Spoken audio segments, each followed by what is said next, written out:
Yeah, that's right, Skeptic Squids. Mr. Ken Hovind is back. Well, he's been released from prison since 2015, but that's beside the point.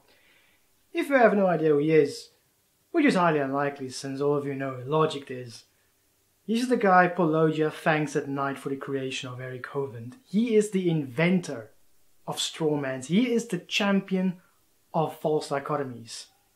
Ladies and gentlemen, I want to present to you Mr. The Earth is only 6,000 years old and I really should not have to pay taxes. Kent Hovind. Well, it's an honor to be here tonight in Tennessee. My name is Kent Hovind. I taught high school science for 15 years, and now for 16 years I've been an evangelist doing seminars on creation, evolution, and dinosaurs. And I tell people right up front that I believe the Bible is the infallible, inspired, inerrant word of the living God. I believe it from cover to cover.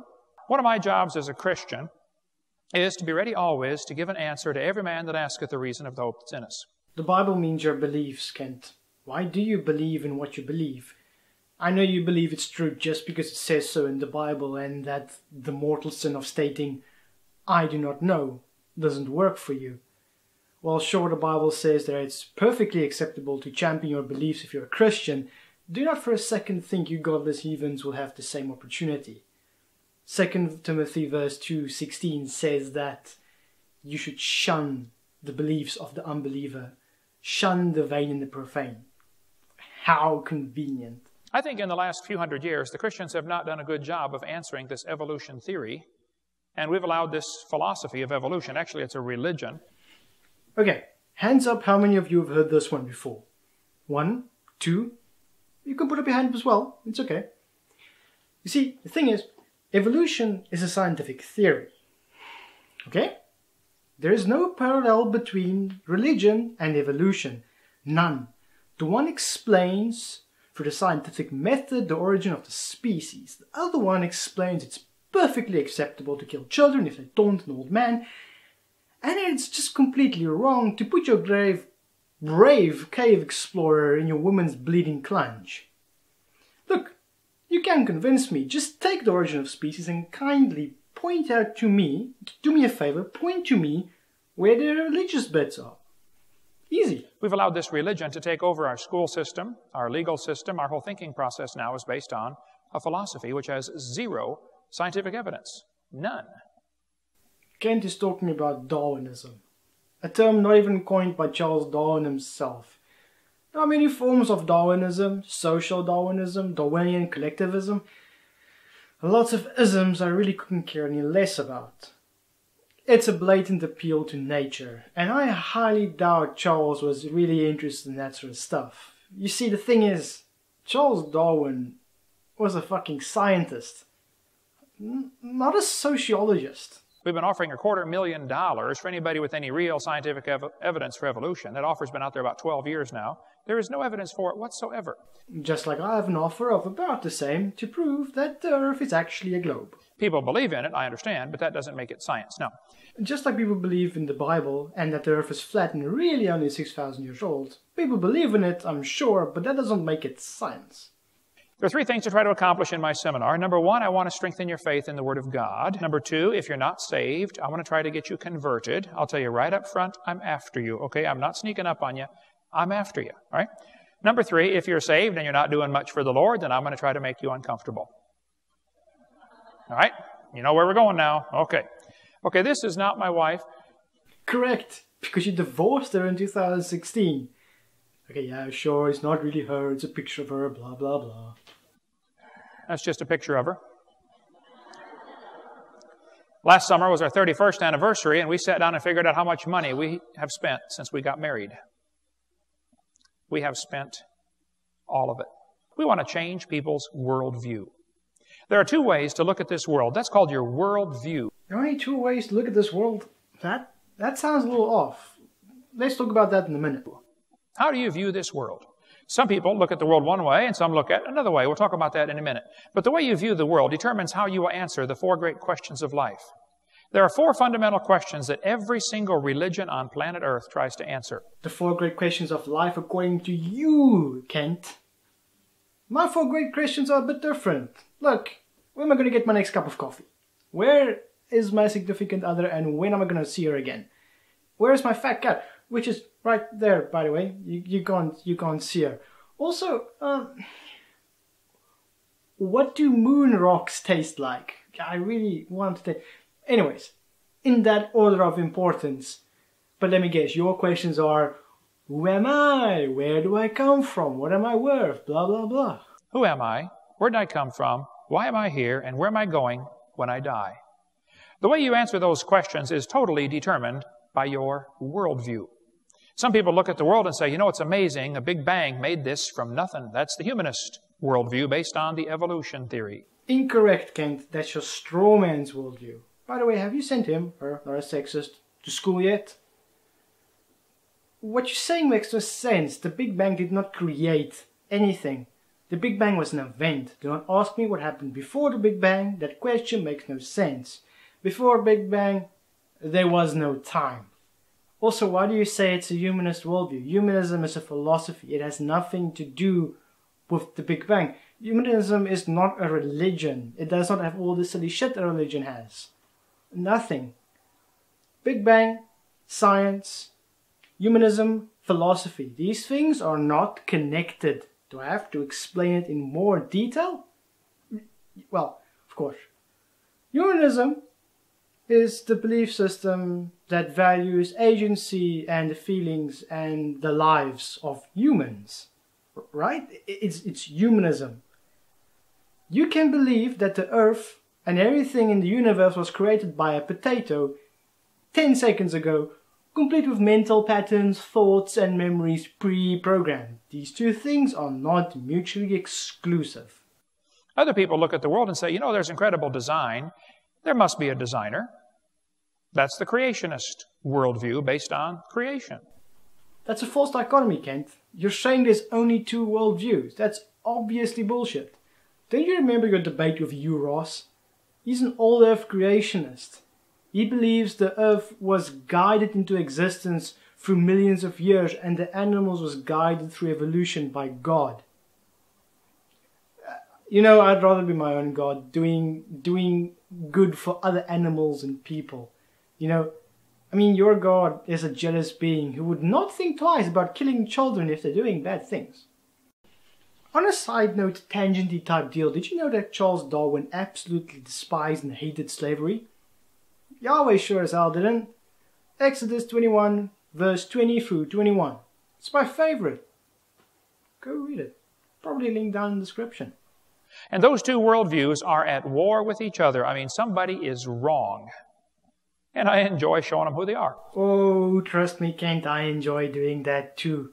That's the reason this channel exists. I've done a lot of debates, over 92 debates now I've done at universities. One here at UT Knoxville against Dr. Pigliucci. Debated him twice. I'd be glad to do it again. I don't think he will, but I'd be honored. You know, the guys I debate are a lot smarter than I am. We know they're smarter than you, Kent. You win these debates by just being dishonest and worming your way out of the arguments. But I slaughter them because I'm right and they're wrong. You know, it's real simple. Real simple. But if the evolution theory is true, how would you answer the four great questions of life? Who am I, and what am I worth? That's actually really simple, Kent. I'm Purple Dan. I'm an octopus trapped in a human's body. Sure, physically I'm not worth all that much, but I am important to an Erectoblast. And honestly, that's good enough for me. I do not need some spiritual being to make me feel better about myself. My self-worth is created by myself. I do not need to pray to some sky daddy to feel any more significant in the things around me. Alright? Well, if evolution is true, you're nothing important. You're just a piece of protoplasm that washed up on the beach. You're not worth a thing. Actually, you're part of the problem, you see, because you are one of the polluters of the environment. And the more of you we can get rid of, the better. See, that's normal thinking if evolution is true. Sure, you may argue like that, and it's not really that far from the truth. Well, except for the last part. Where the hell did you dig that up? Where did I come from? You see, Kent, when a daddy octopus and a mommy octopus love each other very much, they may create a baby octopus. This octopus may then be eaten by a human, and then the little octopus can then eat its way through the roof of the mouth and into the brain, where it assimilates with the nerve endings. Simple. Well, if evolution is true, you came from a cosmic burp about 20 billion years ago. Kent, it's actually 13.8 billion years ago. Just because you don't understand it does not make it fake news. Why am I here? What's the purpose of life? Why am I here? It's actually a good question. Well, no, it's a really fucking dumb question, actually. You're here for no reason. There is no reason that you're alive. None. You make your own reason. You set your own goals, Kent. Does that boggle your mind? Does that fact scare you, Kent? That we are here and we act on our own volition? Does that make you afraid, Kent? Does it? Well, if evolution is true, there's no purpose to life, so you might as well have fun. If it feels good, do it. Evolution has nothing to do with it, so please stop it.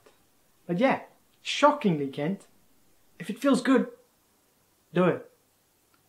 See, Satan believes in indulgence instead of abstinence. Does it scare you? Does it make you afraid that people can act for compassion for one another without the threat of hellfire? Where am I going when I die? You die. You go nowhere. Well, if evolution is true, you're going to the grave and you're going to get recycled into a worm or a plant. Correct. I don't see anything wrong with that. But see, the Bible says, in the beginning, God created the heaven and the earth. It takes a great deal of mental gymnastics to believe that verse, Kent. What if everything exists because of change over an extreme amount of time? Look at evolution. Look at geological time scale. Every single change can be explained by science. Just because you don't understand it does not make it not true. Now, if that's true, that puts a whole different set of answers to those questions. That means we better try to figure out who God is and find out what He wants and do what He says, because He created this place, which means He owns it, which means He makes the rules. We better find out what He wants. And if you're not obeying His rules, you may be in trouble one of these days. We're going to get into more of that later. Okay, I am tired of all this philosophical nonsense. I know you guys are not here for that either. You guys are here for the creation science. Those two words should not be used in the same sentence. We like science. We're not against science. But I'm against poison mixed in with the science. That's all. Let me get this straight. If I say it's science, then it's science. But if I don't understand it, it must not be science, and therefore poison. Flawless logic. Here's a first grade textbook. I'll show you what I'm talking about. They tell the kids in first grade, Earth has changed much since its formation 4.5 billion years ago. Now just hold on a minute. Oh, trust me, Kent, it has. We have evidence of it around the globe. Just go to a mid-ocean ridge. You can measure the plates moving to this day. You can see the evidence the movement had over time. You can go to volcanic arc and witness, observe an eruption. You can then uncover evidence of past eruptions. You have evidence of mantle plumes. Just go to a volcanic island. You can then observe the ocean bed and see how this movement have occurred of the mantle plumes. Hell, we can witness mountains being built. We can measure them growing. Hell, we can even measure them being destroyed. We witness the destruction of mountains. Bit by bit, but time. It's all about the time, Kent. You have no idea how much 1,000,000 years is. No idea. Let alone billions of years. You just don't have any clue. Is the Earth 4.5 billion years old? Yes, as we'll see in just a minute. No, as we'll see in a minute. But if you tell that to a first grader, he's going to believe you. First graders believe everything you tell them. They believe bananas are moldy spider legs. I did. And then tell them again in second grade, since its formation 4.5 billion years ago, Earth has changed. Down at the bottom it says, life too has evolved on Earth. Kent, you should probably read that book. It uses the word evolution correctly. Seriously, you might even learn how to use the term properly. This word evolved is a very tricky word. I've done over 90 debates and about 7,000 radio and TV call-in talk shows, and I've learned how to win the debate on evolution in the first 5 minutes. It is so easy. If somebody says, do you believe in evolution? I say, well, what do you mean? Well, you know, evolution. No, which one are you talking about? There are 6 meanings to the word. 6 meanings to the word? No, Kent. That's not correct. Evolution is the change of characteristics of populations over successive generations. Don't let me bore you with these true definitions, though they're all just poison and lies in the textbooks. Take it away, Dr. Dino. Tell us what we need to know about evolution. Are you talking about cosmic evolution, the origin of time, space, matter? Cosmic evolution is not a term used in science. Are you confusing it? The book, Cosmic Evolution, the term? I'm not exactly sure. I do find it quite funny that it includes time with the creation of the Big Bang. Well, not that the Big Bang created time, but at least he admits that time was formed at round about that time. Saying before time really doesn't make any sense. But yeah, we'll probably talk about that in just a minute. I don't believe in that. With the Big Bang, we'll talk about that in a minute. Are we talking about chemical evolution? The term chemical evolution does exist, but according to Joe Straber, it's spongy as hell. It also has nothing to do with nuclear synthesis. Because according to the Big Bang theory, the Big Bang, you know, produced hydrogen and maybe some helium. Well, then how did we get all these other elements? Do you want me to believe uranium evolved from hydrogen? Ken, what you just said made me stupider. Are you aware of how stupid you sound? No, Ken, uranium did not evolve from hydrogen. They'll say, well, you have fusion in stars. Yeah, but you can't fuse past iron very well. Number 2, you got a chicken and an egg problem here because you have to have the stars to make the elements and the elements to make the stars. Which one came first? What do you mean chicken and egg problem? The egg came first. Stars came first. Do you think stars have to exist with all the elements? What about stars being formed out of hydrogen and helium first, and then creating the other elements? Does that take too much intelligence? Does it take too much of thinking, Kent? Does it? Which brings up, of course, stellar evolution. How did the stars form? You know, nobody's ever seen a star form. Scientists don't even have a clue how a star could form. No even good theories about star formation. We cover more on that on video 7. That's some pure bullshit right there. This is the reason no one wins the debate with you, Kent. You're sitting behind cover made from Bibles and suppressing scientists and skeptics with a GPMG load of 7.62 millimeters of pure bullshit. The only way to survive is to pop smoke on axes and retreat. Yes, nuclear fusion inside stars do make the lighter elements. Elements lighter than copper. You're then assuming scientists believe that all the other elements are made in the same way. No scientist believes that, Kent. Lighter elements are forged in the shells of stars. The burning of these elements are exothermic and produce elements up to iron and copper. Heavier elements undergo a different process called neutron capture. This process is endothermic and happens in neutron stars, among others, also explosive environments such as supernovae. The abundance of elements form a trend. It's not just random. The more common the occurrence, the more common the elements that form in that occurrence. It's very simple maths, actually. If you look at stars, stars exist through nuclear fusion. That means elements created by nuclear fusion should be more abundant than elements created by supernovae and cosmic ray spalling. This makes sense. The one event happens more often, so the elements associated with that event should be found more often. It's more abundant. Very rare events, like massive stars exploding, creating a tiny portion of the elements, should be less available. If you look at the composition of rock chondrite, which is the building blocks of this entire solar system, i.e. it's the rocks that the Earth was made out of, before the Earth underwent process to deplete itself of certain elements at the crust. Taking this composition, you'll notice that the lighter elements appear more often. They're created by a process that's more often ongoing. Heavier elements such as gold and lead require more rare events to be created. That's why there's a trend. Of course, it's way more complicated what I'm explaining here. Everything in science is obviously very, very complicated. Well, except for rocks. Most rocks are formed by very simple processes. But We see stars blow up all the time. It's called a nova or a supernova if it's a big one. That happens all the time. But we never see one form. Where do you get that rubbish from, Kent? Here is a picture of the birth of a star. And yeah, we really do have good theories of how these things start. Just because you're incapable of understanding it does not make it fake news. And yet there's enough stars out there that we know about that everybody on planet Earth, every single individual, can personally own 11 trillion stars to yourself. Those are the ones we know about. We don't know about the ones that we don't know about. Fourthly, there's going to have to be organic evolution. Life has to get started from non-living material. Nobody has a clue how that could happen. Hey, biogenesis, blah, blah, blah. I'm not interested in anything organic.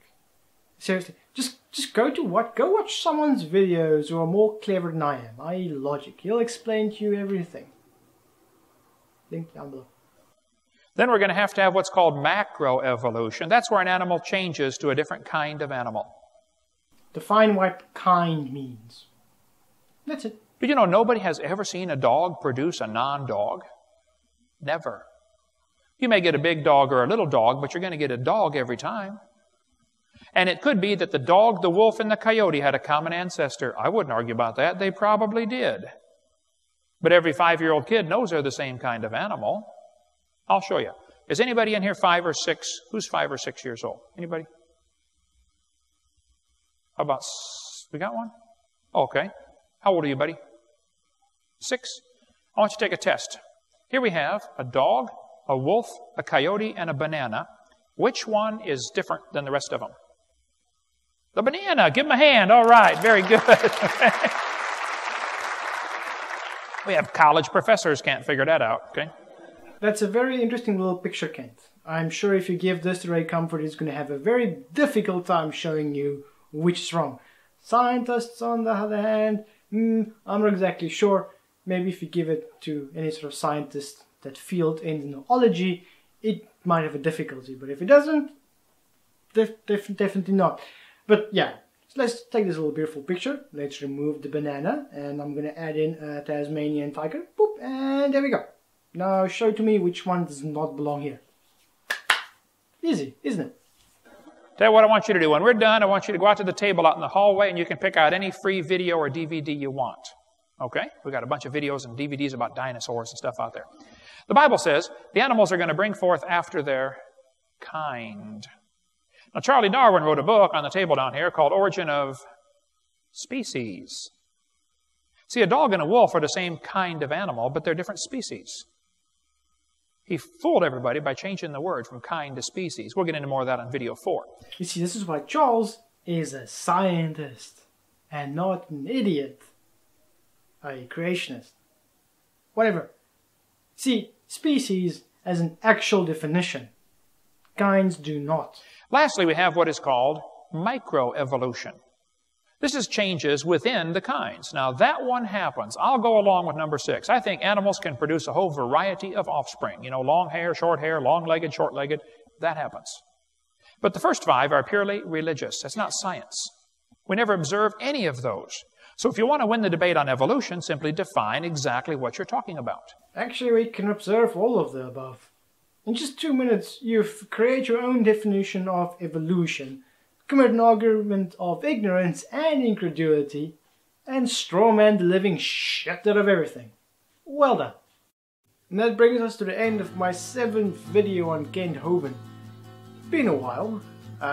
Yeah, so what else is there more to say? Not a whole much. Oh yeah, Kent Hovind is starting a new video series. Apparently he's gonna rehash all the old shit and make probably the still same shit arguments and not gonna change a single thing. I'll be here for that. I'll debunk all the geological stuff or geological errors he makes there. I'm not gonna go anywhere. Anyways, Skeptic Squids, if you enjoyed watching this video, please like. There's a button down there. If you don't want to like the video, it's okay. It's a pain in the ass to like them. If you did like them and you would want to comment, do comment down below. The more I hear from you guys, the happier I am and the more I can change the videos. If you don't like something, tell me. It's alright. I can take the criticism. I am not I'm not a very specific person, which I did a video on last time. I just want to tell my audience that it's not okay to send messages to people I debunk stuff on. It really is not okay. Some of these people are very thin-skinned and sort of threaten you by taking down your video. Luckily in my case it's been completely covered by fair use, and I do tend to walk that line very carefully, because it's very easy for you to just remove your video if you make a mistake. So guys, please, I do not condone sending messages, tweets, or commenting on any of their videos. If they find this video, that's great, but I do not want anyone to go harass them. I know you might not say it's harassment to show them my video, or say it's harassment to tell them they're full of shit. These people probably think it is harassment. So again, I do not condone that, and please do not do that. If anyone else is seeing this video, I cannot control my audience. If they feel so inclined to do that, it's on them. And if you are one of those people that go and harass the people, well, I really hope none of you are doing that. Just don't. Anyways, if you guys want to support my channel and help me create more stuff, there's a Patreon, which is going to be here somewhere, either there or there, link down below. I want to use this as well to give a special thanks to Oscar Youngel. He does all the video, audio stuff. Well, by audio stuff I mean the outro music. The music you're listening to right now as I'm speaking, that is due to Oscar himself. So yeah, go subscribe to his channel. And thank you, and I'll see you next time.